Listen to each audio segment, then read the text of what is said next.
మన సమయం లేదు. మీరు వారు మాట్లాడిన తర్వాత కూడా మీరు రెస్పాండ్ అవుతారు, మీకు సమయం ఇస్తా.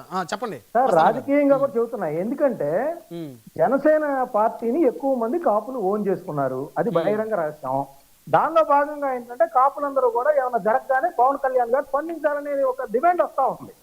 అదొకటి. రెండోది ఏంటంటే జనసేన ఏదైతే నియోజకవర్గాల్లో గెలిచిందో, లేకపోతే రాష్ట్ర వ్యాప్తంగా 175 నియోజకవర్గాల్లో ఉందో అక్కడ తెలుగుదేశం పార్టీకి సంబంధించి డామినేషన్ జరుగుతూ ఉంది. అదంతా అసంతృప్తి ఫ్లేరప్ అయ్యి ఇప్పుడు ఎక్కడ ఏం జరిగినా కూడా పవన్ కళ్యాణ్ స్పందించాలి, కాపు కులానికి అన్యాయం జరిగింది, పవన్ కళ్యాణ్ స్పందించాలి. పవన్ కళ్యాణ్ ఎందుకు స్పందించాలి? మీరు స్పందించండి, నాయకులుగా ప్రభుత్వం దృష్టి తీసుకురండి. పవన్ కళ్యాణ్ ప్రతి కాపు కుటుంబం దగ్గరికి వెళ్తాడా? ప్రతి కాపు కూడా. ఇప్పుడు వంగవీటి నరేంద్ర గారిని ఒక క్వశ్చన్ వేస్తానండి. వంగవీటి రంగా గారి గురించి ఇంత మంచిగా చెప్పారు. ఆయన బలహీన వర్గాలకి అందరికి బ్రాహ్మిన్స్ అందరూ కూడా ఫోటోలు పెట్టుకుంటారు అక్కడ విజయవాడలో చూస్తే. బ్రాహ్మిన్స్ అందరూ, మల్లాదిష్ణు గారు కూడా అక్కడి నుంచి వచ్చారు.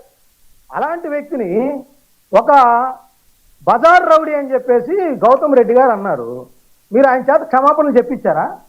నామినల్ గా క్షమాపణలు చెప్పించి మళ్ళీ సస్పెండ్ చేసి మళ్ళీ ఈ రోజు నరసరావుపేట పరిస్థితులకు ఆయన లేబర్ యూనియన్ కి వైఎస్ఆర్సీపీ అధ్యక్షుడు. మీరు అక్కడ ఎట్లా రంగా గారిని ఏం చేసి పెట్టి మరి అక్కడ గౌరవించినట్ట వాళ్ళు?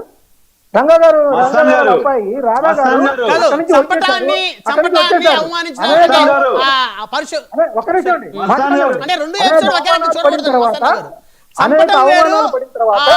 ఆయన గౌరవాన్ని తగ్గించేలా మాట్లాడటం వేరు, అసలు భౌతికంగా దూరం చేయడం వేరు. అదే సార్, ఇందాక ఎట్లా మాట్లాడుతారు? మనం ఈ కేసు వరకే చూద్దాం. ఈ దారకానిపాడిలో లక్ష్మీనారాయణ చంపారు, వాళ్ళకి న్యాయం జరగాలి, వాళ్ళకి చికిత్స అందాలి, ప్రభుత్వం స్పందించాలి, చంద్రబాబు నాయుడు గారు స్పందించాలి, లేదా లోకేష్ స్పందించాలి, పవన్ కళ్యాణ్ స్పందించాలి, లేదా వాళ్ళని కఠిన శిక్ష పడేలాగా ఇలా మాట్లాడదాం. అంతేగాని ప్రతిదానికి ప్రతి కాపు కుటుంబంలో ఏం జరిగినా కూడా ఉద్యోగం రాకపోయినా పవన్ కళ్యాణ్ చూడాలి, మర్డర్ జరిగినా పవన్ కళ్యాణ్ చూడాలి, దర్శనం జరిగినా పవన్ కళ్యాణ్ కాపు కాస్తాడా? అన్నిటికీ అదే మాట్లాడారు. అది ఎట్లాగా జరుగుతుంది? అది జగన్మోహన్ రెడ్డి గారు జయంతి వర్ధంతి, ఆయన రాధా గారు ఉన్నంత కాలం ఆయన జయంతి వర్ధంతిలో పాల్గొనేవాళ్ళు జగన్మోహన్ రెడ్డి గారు. ఆ తర్వాత ఆయన లేడు, కనీసం ఫోటో కూడా దండయ్యారు ఆయన. మరి ఎట్లా మాట్లాడుతున్నాం? రాజకీయాలు వద్దు, రైట్లేదు. ఇప్పుడు వెయ్యరు ఆయన. పవన్ కళ్యాణ్ గారు రంగా గారి ఫోటో దండయ్యాలని కోరుకోవటమో, లేకపోతే జగన్మోహన్ రెడ్డి గారు రంగా గారి ఫోటో దండయ్యాలని. ఒక మర్డర్ జరిగింది, ఒక ఆటవికి న్యాయం చేశాడు అక్కడ. హరిశ్చంద్ర ప్రసాద్ అనే వ్యక్తి నేరస్తుడు ఘోరంగా వ్యవహరించాడు, అతన్ని శిక్షించాలి, ప్రభుత్వం వీళ్ళకి చికిత్స అందించాలి. ఇప్పుడు 2 వారాలు అయిపోయింది, ఇంకా 2 వారాలు స్పందించకపోతే ఏంటి? మీరేం చేస్తారు మస్తాన్ రావు గారు?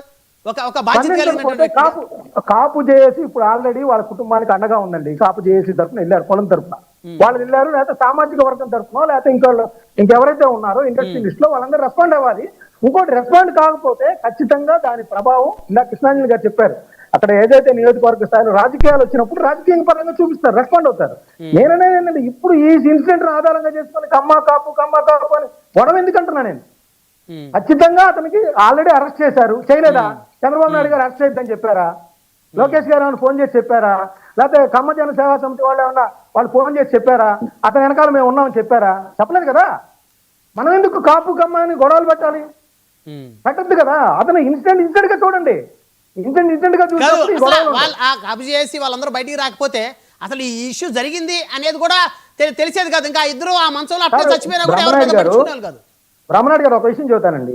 బాపట్లలో గౌడ్ అనే ఒక చిన్న పిల్లవాడిని వాళ్ళ అక్కాయిని యూటీజింగ్ చేసి చంపేశారు. గౌడ కులస్తులు వస్తేనే ప్రభుత్వం స్పందించింది, ప్రభుత్వం స్పందించదు. లేకపోతే జోగి రమేష్ గారు వచ్చారు తర్వాత గౌడ కులస్తుల తరఫున అట్లా అలాగే జరిగింది. ఖచ్చితంగా వస్తారు. ఇప్పుడు రంగా గారు సార్, రంగా గారు ఎప్పుడు చనిపోయారు? ఇప్పటి వరకు ప్రజల్లో ఎలా ఉంది? 1989లో ప్రభుత్వాన్ని మార్చేశారు, మార్చారా లేదా? మార్చారుగా. రంగా గారు వచ్చిన తర్వాత మారిపోయింది, అంత శక్తివంతంగా ఉంటది దాని ప్రభావం. నేననేది ఏంటంటే మనం కావాలని కులాల వైషమ్యాలు రెచ్చగొట్టద్దు. కులాల రంగు పోయింది. హరిశ్చంద్ర ప్రసాద్ ఆయన కమ్మ కులం మొత్తానికి అతను ఏం ప్రతినిధి కాదు, దానిలో అనుమానం లేదు. రైట్. నరేంద్ర గారు, మస్తాన్ గారికి స్ట్రైట్ గా ఒకటే ఆన్సర్ చెప్తున్నా. గౌతమ్ రెడ్డితో క్షమాపణ నేనే ఫోన్ లో చెప్పించుకున్నా, కావాలంటే ఆయన ఇప్పుడు ఎక్కడున్నాడు? ఆయన ఏ పొజిషన్ లో ఉన్నాడు? ఎక్కడ ఉన్నాడు? ఇందాక ఏం మాట్లాడారు మీరు? అరే మళ్ళీ మీరు అడిగారు కదా క్షమాపణ చెప్పాడా అంటే క్షమాపణ చెప్పించుకున్నా అన్నారు. వినండి సార్ మొక్కుబడిగా చెప్పడాలు వేరు సార్. ఒక్క నిమిషం మస్తానా గారు చంపిన వాళ్ళు చెప్పారా? నాయకుడిగా మళ్ళీ అతనికి అదే ఒక్క నిమిషం మస్తానా గారు, అంటే దానికి ముడి పెట్టడం కరెక్ట్ కాదు.